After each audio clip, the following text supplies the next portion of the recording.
Okay. Yeah. Yeah, we're saying hello. Okay, yeah. Uh, Hello, Alex. Hey, Ben. How's it going? Good. How are you? Good, good. Good. So yeah, this book you chose, Le Chien Dent from Yeah, Raymond Queneau. So it's exactly. funny because we've already talked about Queneau, one of Queneau's book, Yeah, it was and Le Dimanche de la Vie. Le Dimanche de la Vie. Yeah, which was a book he wrote in the 1950s. Um, and that was adapted into a film. And this one is his first novel, I believe, which he published in 1933. So Okay. about 20 years Oh, earlier. mm, that's interesting. That's interesting. I haven't read anything about the background of the writing of the book or anything like that. Yeah, well, Uh, from what I understand, yeah. he had been in his younger years associated with the Surrealists in the Yeah. 1920s. He broke with them, and he became involved with a literary review. Um, with a literary review. Is it the NRF? I'm looking at the title here.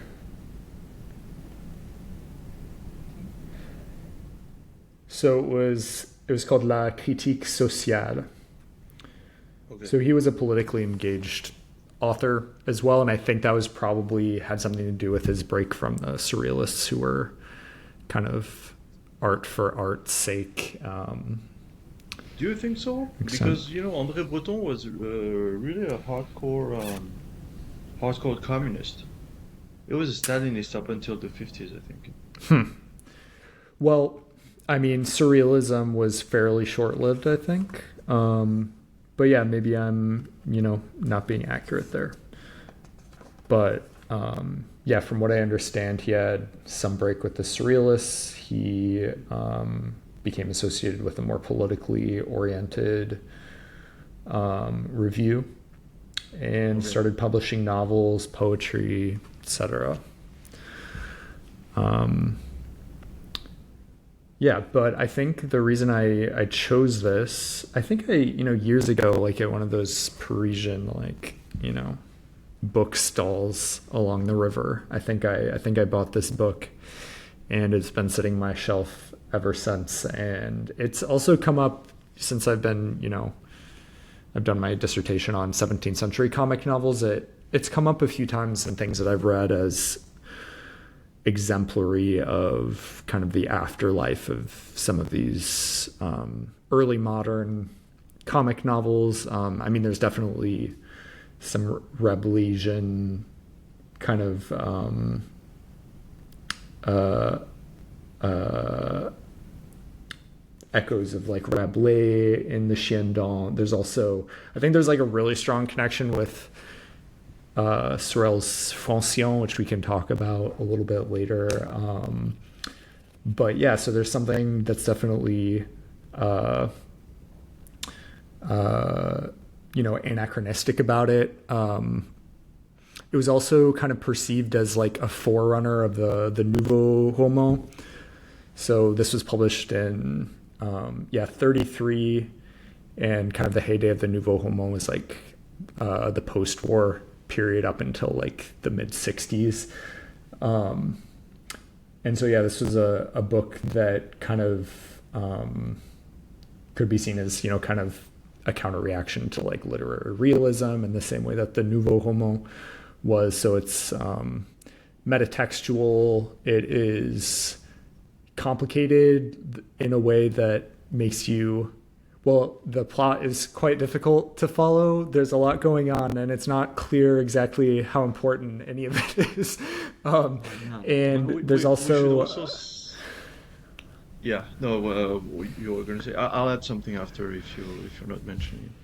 yeah, yeah, so I think there's kind of a questioning of or there's kind of an unstable reality is represented in as unstable and kind of mutable. There are multiple kind of dream sequences. There are odd coincidences and confluences. There are, characters who are not credible kind of in the psychologically realistic way. But Ben, you can... Yeah. No, I just wanted to add something as well, is that Queneau is famous for being part of the Oulipo, Oulipo. the Yep. Ouvroir de littérature potentielle.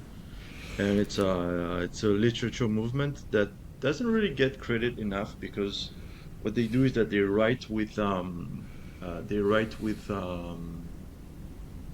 they self-impose conventions. So let's say they will find some type of rules, and they will say we have to include this, and that, and Well, such as they the La Disparition, yeah, yeah, that's the most famous one, I guess.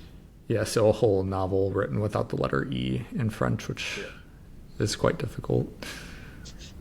Can we pause the recording? Because Yeah, I yeah. hear Jackie's crying, so Sam Sure. might need my help. Word here. All right. Yeah. Okay, perfect. Yeah. I'm sorry, I forgot what we were talking about. Yeah, me too. Yeah, the Oh, Oulipo. Oulipo. Yeah. So yeah, it was a member, one of the founding members of the Oulipo, and so the difficulty stems not from the will to appear enigmatic or mysterious or something like that, but I think, to me, especially in Queneau's work, I feel like the complexity that he uses is, first, it's a playful complexity, Mm. and at first it's a complexity that aims at showing how the everyday life is interesting, is in and of itself, the place of ramifications, of a place of intertwined um, destinies, and that kind of thing. And I think in the title it's reflected particularly well, because Le Chien Dent, you could call it weed. It's like the most basic Or weeds. green weed. Yeah, weeds. Yeah, not weed. Sorry. Um, yeah, it's just weeds. Weeds that grows a little bit everywhere, and especially out of cracks from concrete or stone walls that you could see in the Paris suburbs, and that's a place he really likes to explore in his novels. Yeah, and well, that makes me think too, maybe this is just a good moment to talk a little bit about how the novel kind of presents itself, because I think that, the novel opens, there's a man who we later learn his name is Pierre Le Grand, who's sitting in a cafe in Paris, looking out at the street at a subway entrance. And there are, crowds of kind of anonymous people milling around and flowing into the subway. And he sees what he calls a silhouette. So it's this thing that's kind of unreal, just the outline of a man who is, waiting at who is standing outside, and the observer is interested by him, or kind of, this attracts his attention. And another day he sees the same man, same place, and he sees that he is taken on a dimension. So he's no longer a silhouette. He is a two-dimensional being, and he becomes kind of fascinated with this character, and he starts to follow it.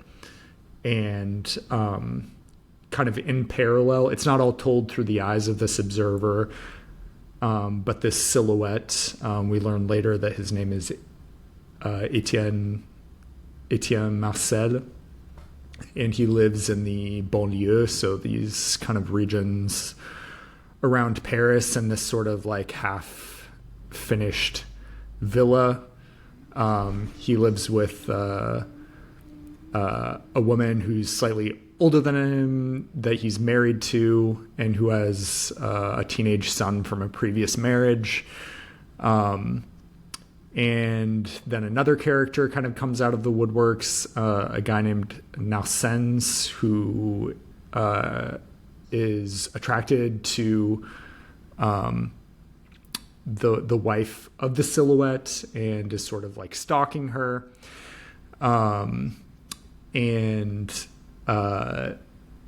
There's also a group of characters who we sort of meet that are associated with a friterie, like a fry, a restaurant where fries are served.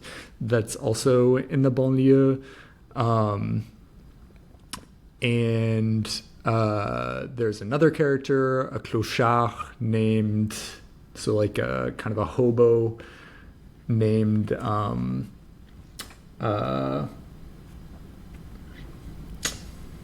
Monsieur Top, no?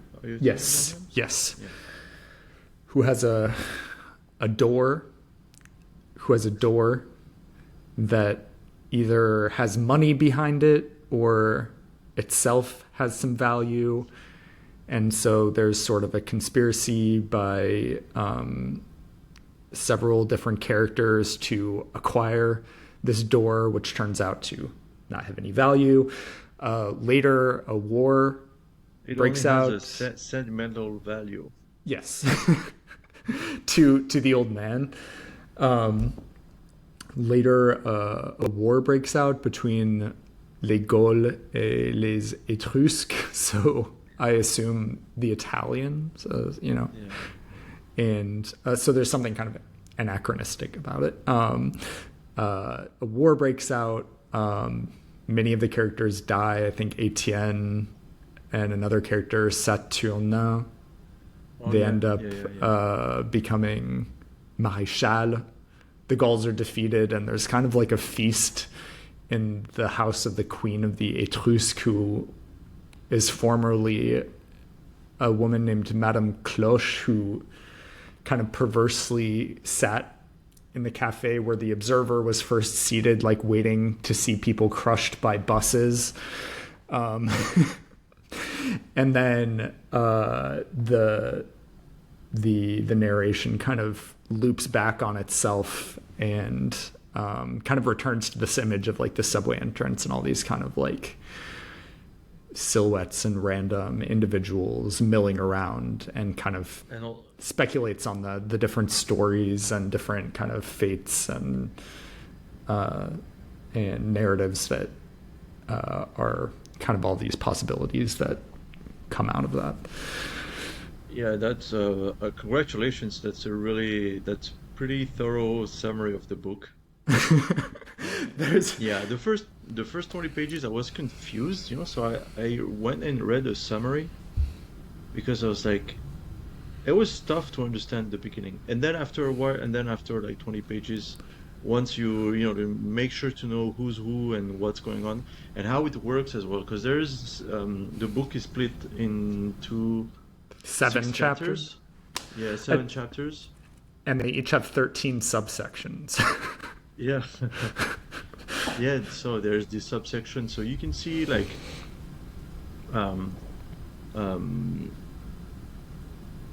but you said it's a complicated story, but actually I don't think it's like like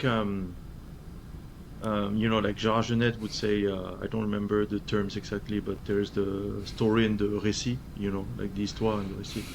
Like the basic plot is not that complex. Yeah. But then the way it's weaved together is really complex. And well, it's kind of misleading. The thing that's weird for me is there's never like a main character that really comes out of the initially, because as I was reading it, I thought the whole thing was some sort of like a metaphor for like the creative process or some sort of an allegory, because you see it's from the perspective of this observer who sees a silhouette who gradually takes shape. And for me, I'm thinking like, okay, this is like the novelist who's, you know, looking out at all these random people and who is kind of giving dimension and life to this character in his mind, and he's sort of weaving the story around it. So is this like an allegory or something for like the creative process?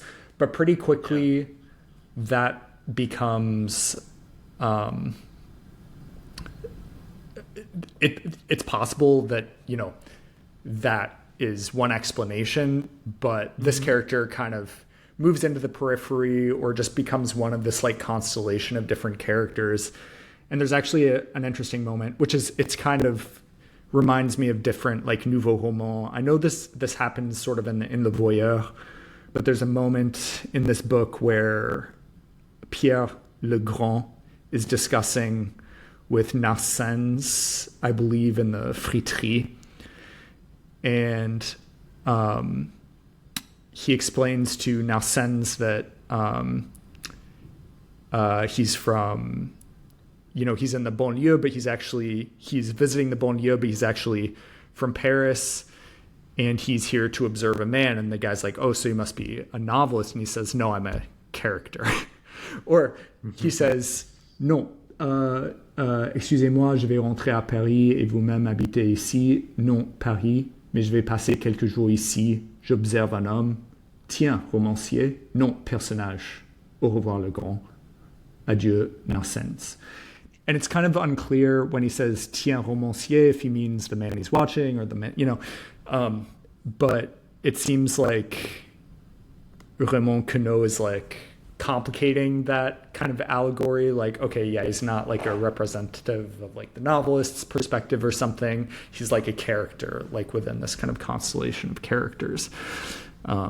So I felt like that moment was, you know, kind of asks you to kind of like set aside that theory of reading the novel a little bit. And it's also kind of a moment of what we might call like, yeah, kind of a metatextual, a moment of, you know, metatextual discourse. I think it does. No, yeah, but and also it's kind of the metatextual comments that subvert a little bit the seriousness of the plot. Oh yeah. And there is a lot of elements like that where there is jokes, there is puns, and I mean, to me there's two things, because when I read the title I misread it. I thought about la chienlit. So la chienlit is also a type of weeds, but it means like le bordel, the mess, you know, the big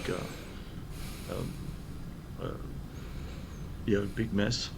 And but I think it would fit here anyway, because le chien dent is kind of I mean, I said it before, it's this kind of crazy weeds, and it uses a lot of, so there's direct speech and there is free direct speech as well, and this creates, you know, this it creates this kind of vibe of when the narrator doesn't really talk about what's going on. There's just like sentences of what the character said at the moment, you know, and the narrative itself feels very I want to say versatile, but I don't know if it would work here. It's not very homogeneous, I would say. No. The way of telling the story is, there's a lot of tropes and figures of speech, and so well, it's so really on the written one in hand, like a vernacular, like yeah. the vernacular of like the banlieue. Yeah, and so it reflected also in the spelling of the words. That was the second point. And it gives something unreal. Like, you don't really, you're taking out a little bit of the narrative, but at the same time you're really pulled in because it's very alive. There's a lot of stuff going on at both in the narrative, in the story, and at the same time on the text level. And so even though the characters the plot is a little bit stereotypical, and the characters might be a little bit feel too character-y, at the same time it's really it uses a lot of textual elements that refer directly to the people living in the suburbs. So the thing comes alive, like Yeah. you feel the distress. Also, the things mentioned, there's a lot of sexual violence. There's a lot of violence, period. You're in the suburbs, so people are poor. I mean, I guess we should, if people are, if Americans are listening and are not aware of that, in France, living in the suburbs it doesn't have the same connotation. It's uh, the suburbs are more connoted negatively and closer to being poor or being down and out. And it feels very, these problems feel very alive and are treated in a really nice way, although it's not realistic at all. I No. don't know if I'm being clear, like it feels real, but in an unrealistic way, I would say. Yeah, I'd be interested like to know exactly what the connotations were around like the banlieue like in the 1930s. Yeah, I probably more. Well, because the main character, or one of them, the silhouette, Etienne Marcel is like an employé de banque. He works for a bank, and had wanted to build like a villa, which I don't exactly know what a villa is. It seems just like a 2-story house, but he runs out of money, and so the top story is just like left unfinished. But he seems like someone who is more, or at least dreams of like being upwardly mobile or a lifestyle that's like Yeah. out of reach for him. No, yeah, absolutely. But at the same time, his dreams of upward mobility have come to a standstill, since he Yeah. isn't able to finish the house. And also, it takes place in the friterie, with Madame Cloche, who speaks really like she's really the archetypal strong, tough woman from the suburbs. But yeah, when you talked about I didn't know it was written in the 1930s, but then it made me think about Celine's work. Well, it was Uh, published a year, I think the same year as Voyage au bout de la nuit. okay, Yeah, but so just yeah, that would I don't know. There's I mean I've read Voyage au Danube, but that was a long time ago. But there's definitely this feel of suburban, a suburban story, yeah. and it's not really common, I don't think. Usually French novels are set in Paris. I mean, not all of them, but it's kind of the stereotype. Yeah, But absolutely. for this one to be set in the suburbs, in the friterie, in the house of the poor guy, with Monsieur Top, with the door Yeah. uh, hanging on the wall. Yeah, we really get into people's lives. We get into people's locations. We get to hear the way they speak, um, and yes, so there's that aspect. But when you talked about the unfinished villa, that made me think about Jacques Tati's work. Where Oh yeah, yeah, yeah. the new novelty thing in a more twisted way, because Tati liked like the modernity and like shiny new things. Well, and there's a But little bit of that because in one of the first scenes of the book, I think when Etienne like starts to take on dimensions, he's looking through like a shop window and there's like an impermeable, like a raincoat and a hat, and it's filled with water and there are like rubber ducks going around. It's part of like a window display in a store window.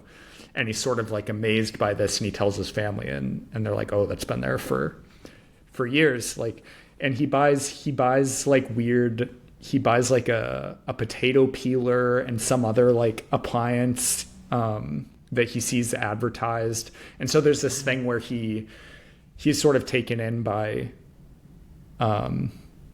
this sort of consumer culture, which, yeah, I don't know. I think it's not quite as present as like, because there's a lot of like novels and stuff like that in like the 1950s and 60s that are more like critical of consumer culture and stuff. This is like pre-war, so maybe that's just like not as central as it would become later, but it's still like there. That's kind of part of it. Yeah, definitely. But like one of the things too that I when you talked about just kind of the diversity of like the approach to narration, there's like one part that like stuck out in my mind, which is there's a moment. It's in my version of the book, it's like pages 140 and 141, but there are these two. So at this point in the book, Pierre Le Grand and Etienne Marcel have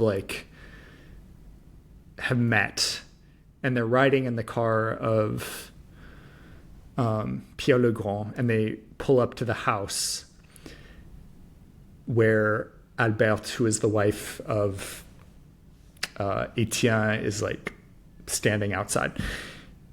And nearby, if I'm understanding the situation correctly, nearby there's a sailor who's a character who's at the friterie and another character named Hippolyte. And they're talking about an event that had recently happened. And they get into a disagreement. One of them accidentally like insults the other one, and they get into a fight. And so there's like a dialogue between them, and suddenly it becomes a dialogue between the characters who have just gotten out of the car, and they like narrate the fight in this way that is like unrealistic, because they're taking charge of something that normally like the narrator would do. So I'll just like read a section of it, which is each like sentence is taken by another character who are narrating like each part of the fight sequence, I would call it. Les voilà qui s'empoignent, dit Pierre. Ils en sont quand même venus aux mains. Ils doivent être d'égale force. L'un et l'autre semblent redoutables. Ils sont tombés à terre. Ils se cognent la tête. Ils se tordent les bras. Ils se mordent les yeux. Ils se déchaussent les dents. Ils se frottent les oreilles. Ils s'écrasent les doigts de pied. Ils se saignent le nez. Ils se heurtent les tibias. Ils se noircissent les paupières. Ils se tapent sur le ventre. Ils s'arrachent les cheveux. Ils se cassent les reins. Ils se tirent les joues. Ils se retournent les jointures. Ils se compriment les larynx. Ils se brisent les omoplates. Ils se couronnent les genoux. Ils s'aplatissent les parties génitales. Ils se démettent les articulations. Ils s'éclatent les muscles. Ils s'épilent les sourcils. Ils se broient le menton. Ils se luxent les testicules. Ils se démanchent le verge. Ils se malaxent les côtes. Ils se grignotent les intestins. And that continues like that.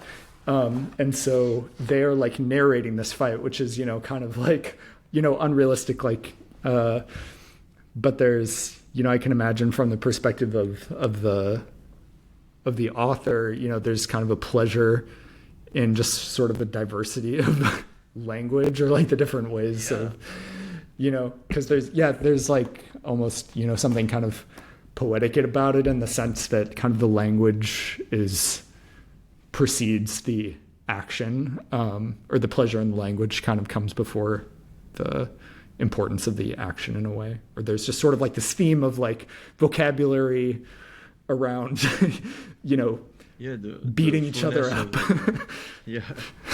But also you mentioned Rabelais at the beginning. Yeah. And that's typically Rabelaisian, the lists of maybe not necessarily synonyms, but words belonging to the same lexical field. Enumerating the enumeration that keeps going and going and going. And I really like that passage. It's so it's just funny, you hear all these words and each of them taking turn. It's kind of absurd, where you think, when is this gonna end, or how is that gonna end, and then in the end you're just enjoying seeing them looking at the others, commenting. There's a lot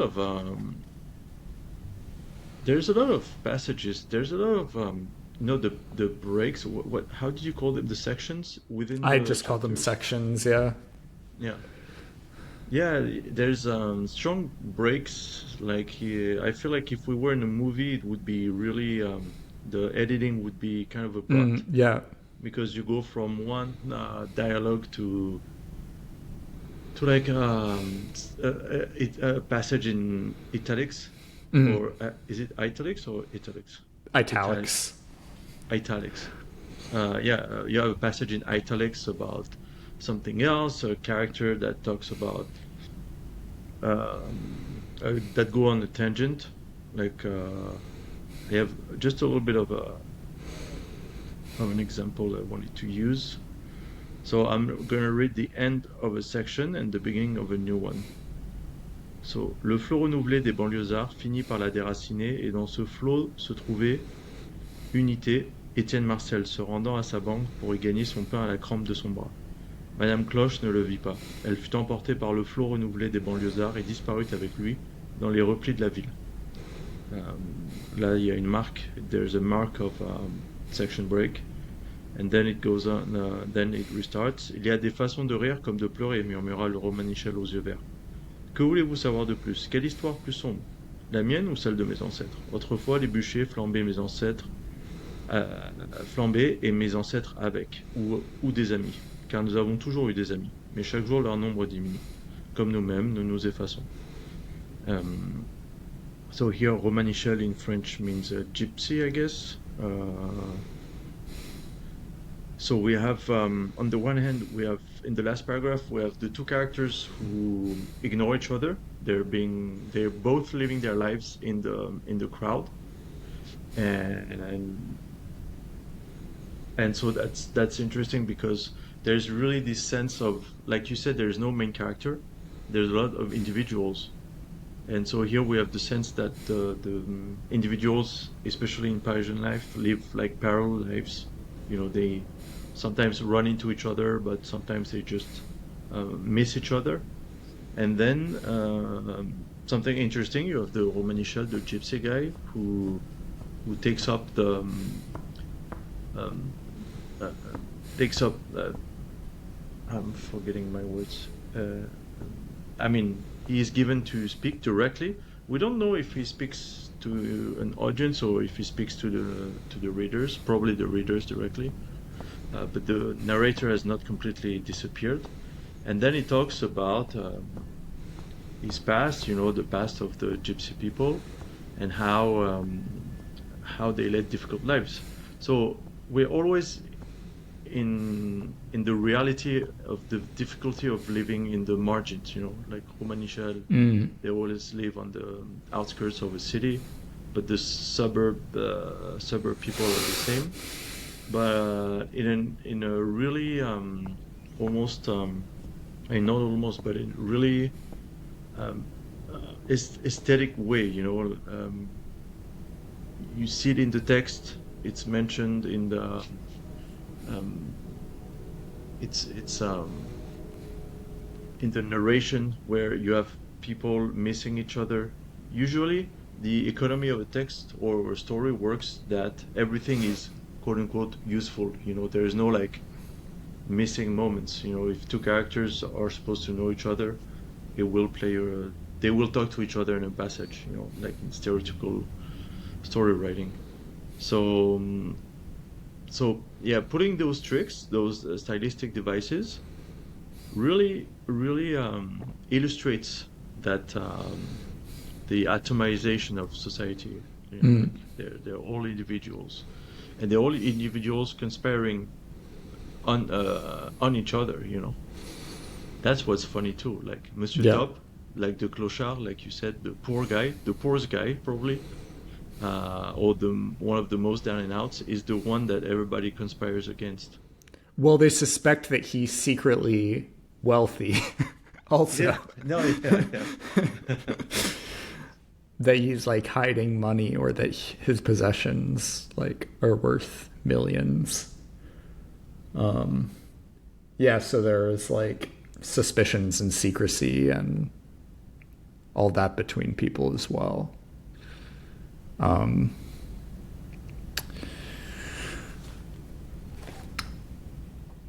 that kind of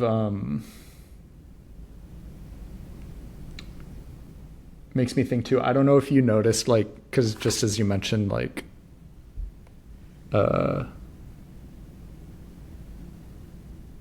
taupe, there's a lot of animal kind of metaphors for like describing people or particularly well in the like the opening parts of the books as the observer is like looking out at the street, he sees these kind of groups of people that he describes as like flocks of different types of animals as they like cower. Like there's at one point a rainstorm and everyone kind of huddles under like restaurant canopies, and he describes them, I think, as like I can't remember exactly the term that he used. But yeah, there's also, you know, names that are animal adjacent. Wait. Can I cut you off 1 second? Yeah.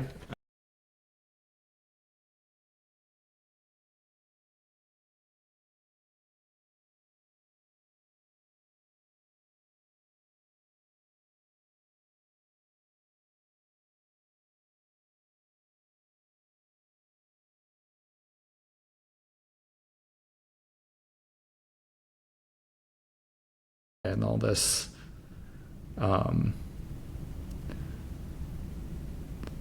the fact that, you know, animals which, you know, don't exactly have or aren't really understood to have a language in the same way that we do kind of play this like important role in the background.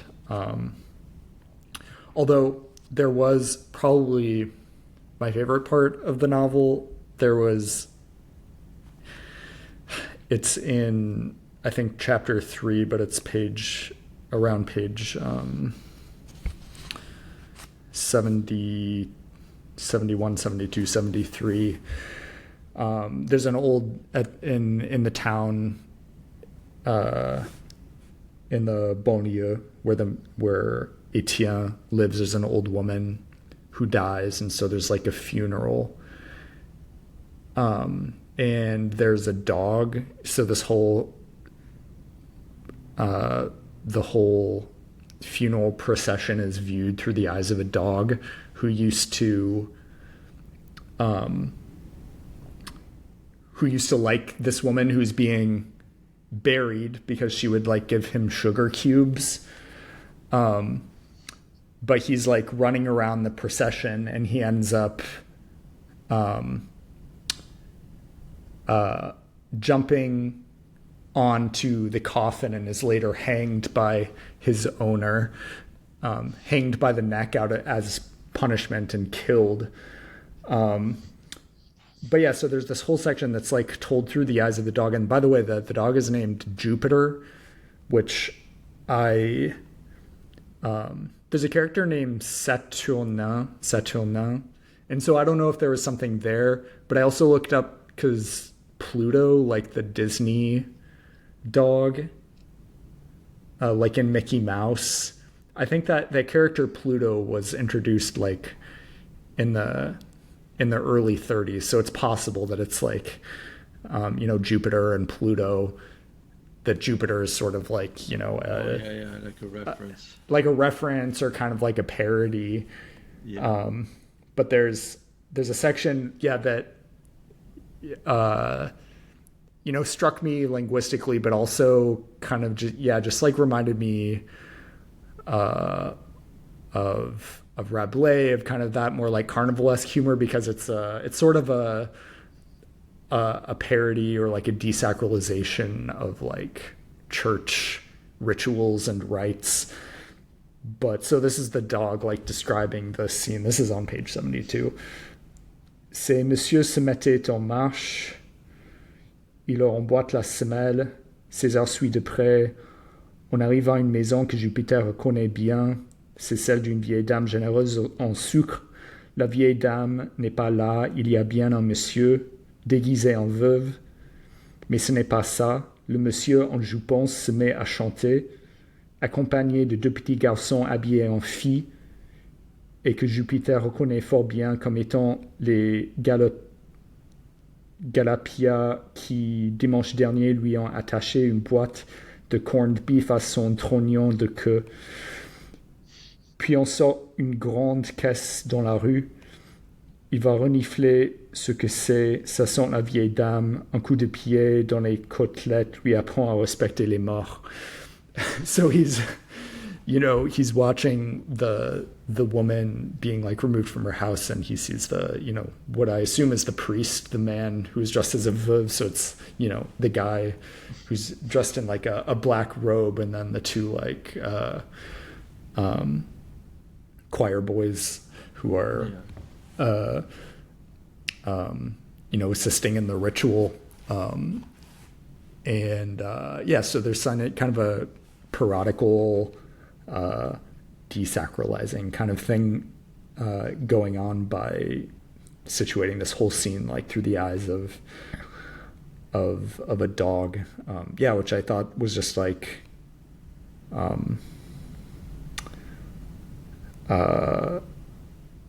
unusual and original, and kind of speaks to what you were saying of this kind of constant changing of narrative perspective and different like narrative approaches throughout the novel.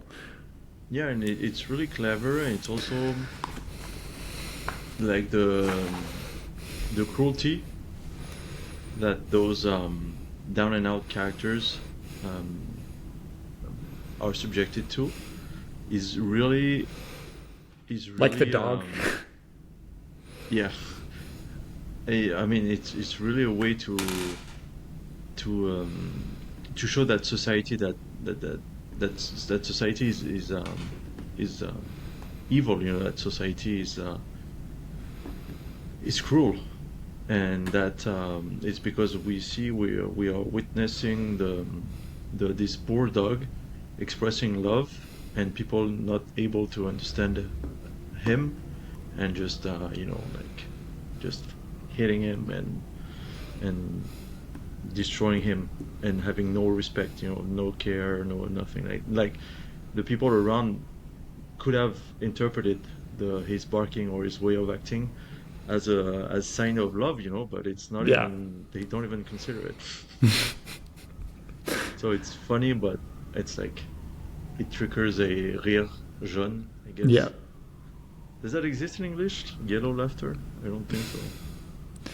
No. Like black humor. Like maybe? yeah. Ironic, or well, not sardonic, maybe something. Yeah, sardonic. Sardonic. Sardonic? Sardonic. Sardonic. Sardonic. Yes. Sardonic. Yeah, I think the accent is on the D. Yeah. It's on a vowel. Yeah. It's always on a vowel. I remember my linguistics classes. Do you have linguistic classes in the French curriculum, or is it not mandatory?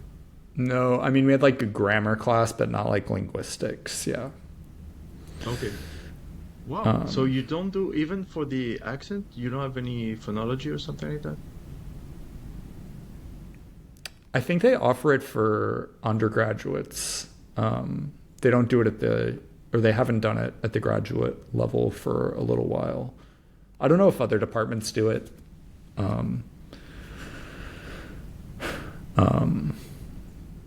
But yeah. Yeah, it's I mean, we do have to take. Yeah, go ahead.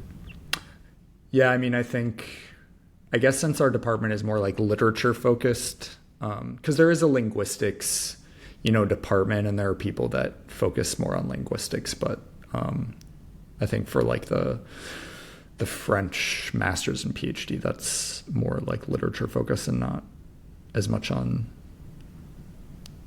linguistics. I think we have credits. We do. It's very wide ranging at the undergraduate level. We do history and literature of US and UK, and like grammar and phonology. More general. a Mm. general grammar course. It's not affiliated to English or American, specifically. Um, and then during the masters, I think we still had classes. I'm not sure though, but it was more focused. For example, I think I did the American Lit. I still had like a UK literature course, but it was the workload that we had less hours. It was more concentrated. Okay. But no, yeah, we did the history lit and and linguistics, Okay. but not like more as a understanding how things work. Not really like a research level. Yeah, we don't even have like a history class in our.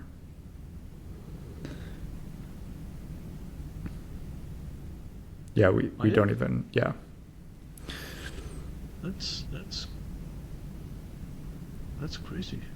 Yeah. So you just study literature? Yep. I mean, I guess you Well, kind I of mean get it that's through good. That's good. osmosis, Yeah. but No, yeah, yeah. Of course, you get it from somewhere. yeah.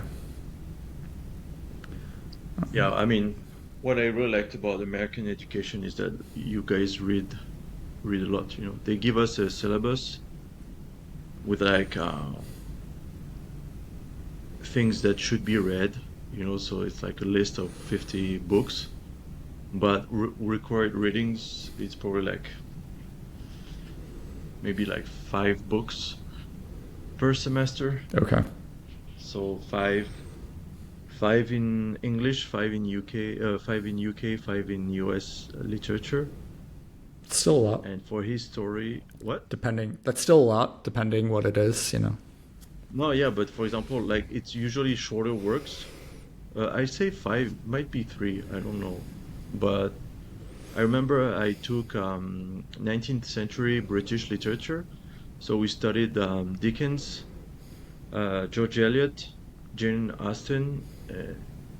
I don't remember, and Anthony Trollope, but they all wrote bricks. So we were assigned like an excerpt of 100 pages from each book, which was frustrating because I wanted to read the whole books, but we had other like long papers to write and other things, so I never got around to reading. No, yeah, the only thing I read was Great Expectations, I think, in Mm. full, but I only Of read parts Dickens. of. Yeah, yeah. I remember when I was in Geneva, which Geneva has like, um,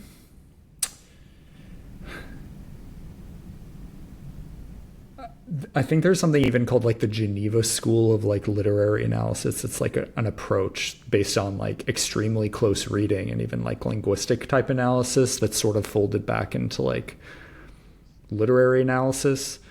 But I remember there was one class that was offered, which I didn't take, but you read Les Grandes Blondes, which is a novel by um, the guy that wrote Ravel. Ah, Ishno's. Yeah. And you just read, like you have 14 weeks or something, and you just read that novel. And I assume you read it like multiple times, but like from a Yeah, variety of different like perspectives. But yeah, it's a whole like 14-week class on on one one novel. relatively short novel. So Yeah. which is I just a mean, different that's, philosophy. It could be interesting. yeah, definitely. Because we did a lot of close readings of the books that we were assigned as well, Mm. of some excerpt. And we worked a lot on the methodology of French commentaire composé, and the dissertation, which is not a dissertation, but It's a short essay. yeah, it's an essay. Um, yeah, yeah. I don't know why I went there. We kind of veered off Well, I the think it question a little started bit. with sardonic Oh yeah, and where the accent fell. yeah. And then the lack of linguistics seminars Oh, but in English or American graduate programs in French. no, I think it was very useful because now I really pay attention to that when I read. I mean, I don't remember much from my classes, but I think in terms of morphology, the way words are put together, the letters they have, the etymology, that kind of thing. Or the spelling, there's a lot of spelling in the book that matches the way people speak, Oh yeah.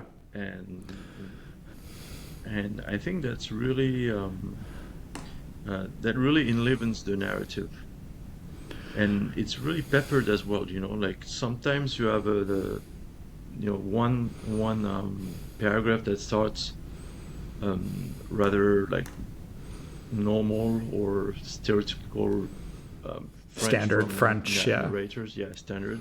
And then the next sentence is in spoken French, and so the way I don't know the way he shortens the words, the way he removes some letters, the way all that kind of work is interesting because you see that you really have to think about, oh yeah, how would I transcribe the way I'm speaking, and how does it I mean how does it show, or how does it stay faithful with the what it wants to show, what it wants to recreate, the Right. type of speech it wants to recreate. And I Well, I think also it's think a good too. job, it's I don't know what you thought about it as a foreign speaker, as a non-native speaker, but Well, I guess um, well, I actually was wondering what you thought of it because no, I'm you know, wondering I what you think. well, no, but because I, I was able to understand it and appreciate the fact that it was this Yeah. non-standard French, that it was, reproducing some sort of like a vernacular, but I have, less or little like firsthand experience of, hearing people talk in a way that reminds me of this. And I kind of got the sense that he was pushing it, like going like exaggerating and coming up with like word combinations and stuff that were fanciful and that had more to do with playing with the different types of Mm. deformations that occur like in that kind of more popular vernacular, and kind of playing with just the idea of how that would look on a page. There are He kind of creates, or it seems like he kind of creates these there are multiple kind of words that he creates that have like four or five words like packed together into a single, Yeah. unbroken line. And so I don't know if you felt that, did you feel like that was a realistic representation, or that it was like like kind of a playful like exaggeration of the way that people No, yeah, I speak? mean, definitely what you're mentioning here, there's definitely, I think that's his touch, Yeah, yeah, yeah. where it's very inventive, but at the same time, I mean, my dad was from, I don't remember when he was born, but uh, he was probably born in the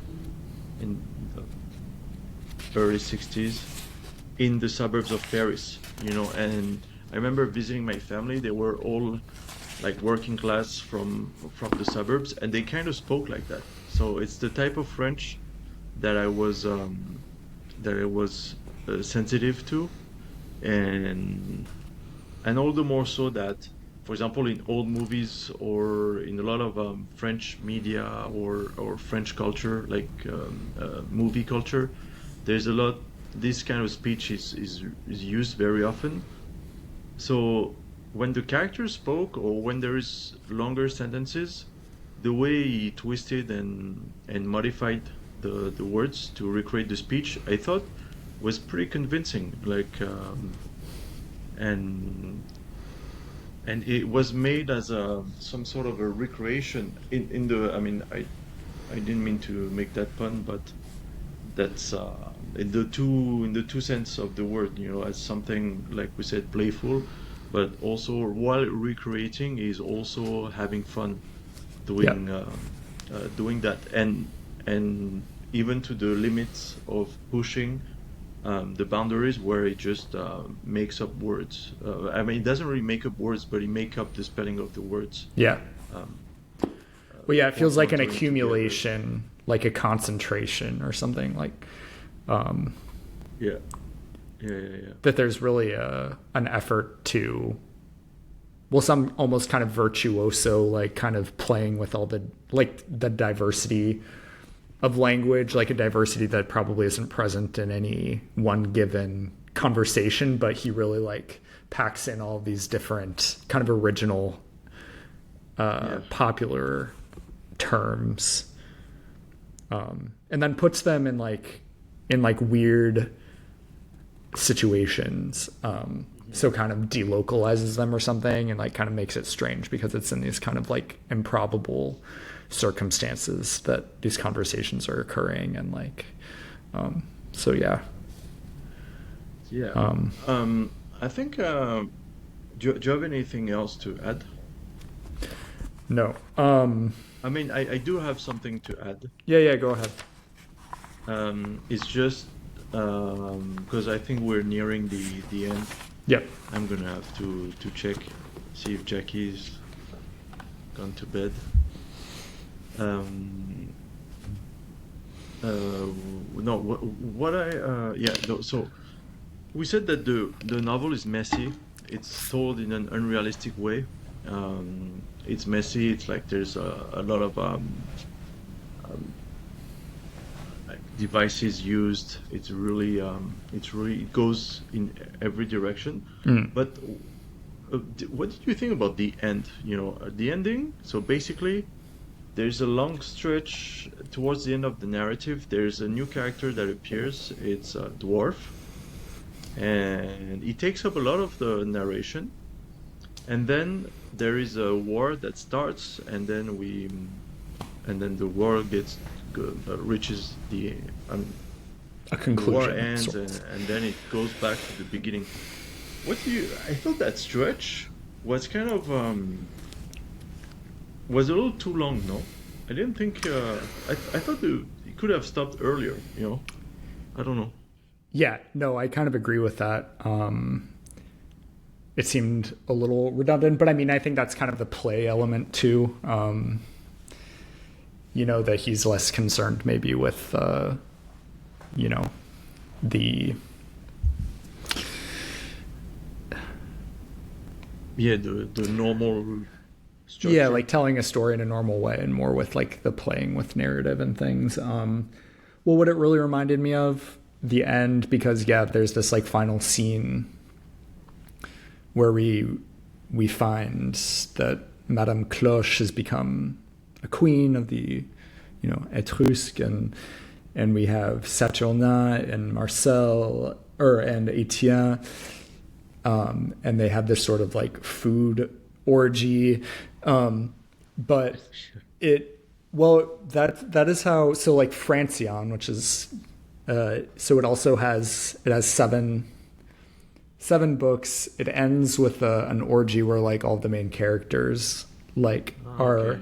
are assembled kind of magically or improbably in the castle of their host, who turns out to be a character from from Francion's past.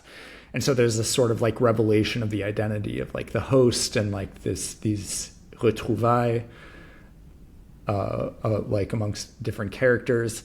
So I thought there was something kind of intertextual going on with that, like the way that it ends in particular, and then also kind of the, the,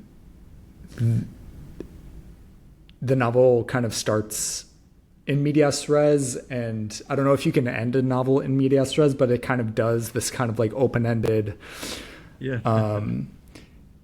ending onto some possible, future narrative, which is kind of also how Francion, like the first edition of that novel, ends. And so I thought, and there's also a big, section of the novel that is, of the novel that is that is told from the perspective of one of like the characters of the novel, which is the case here.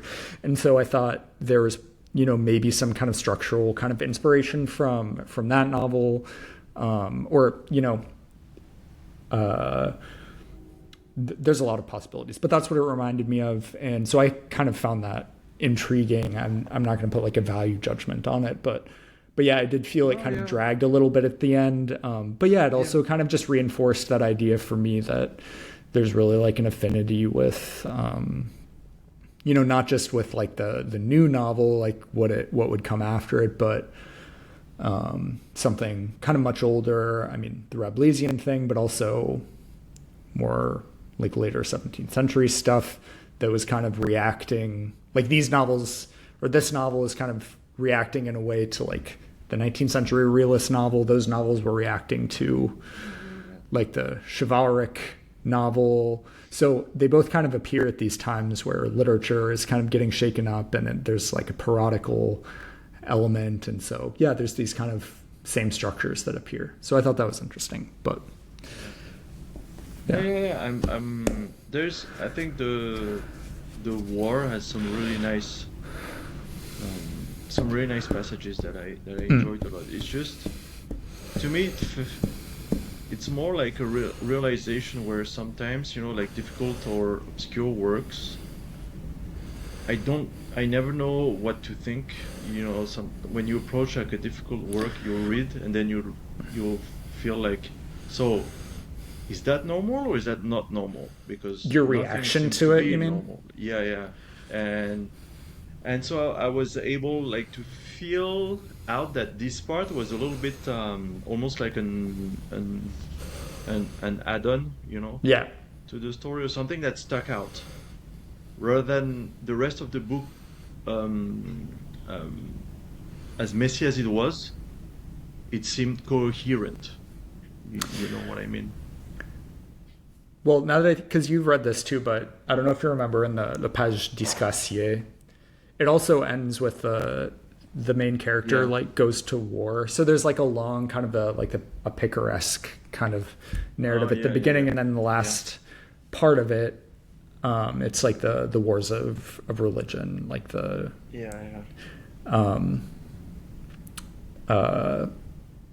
so I don't know, kind of an ending to the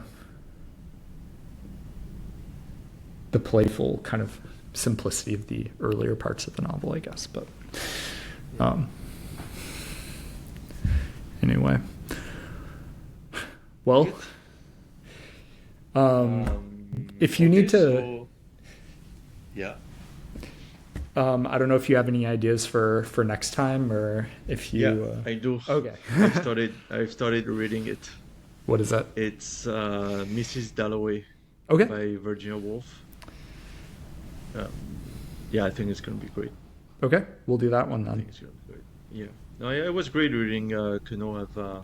I've bought a bunch more of his books, so.